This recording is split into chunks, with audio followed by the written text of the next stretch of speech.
South Africa was actually doing better than most of Europe.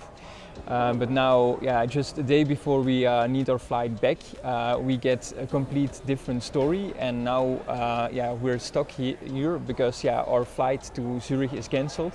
So only citizens of Swiss can board that flight.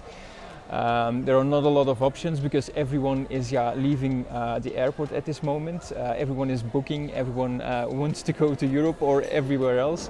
Yeah, I don't think it's completely fair to South Africa because it's a point of perception. Yeah, as I mentioned a week ago, yeah, Europe was quite turning red, and now, yeah, and back then South Africa was quite okay, and now it's the other way around, or it seems like that. So it doesn't seem fair, in my opinion.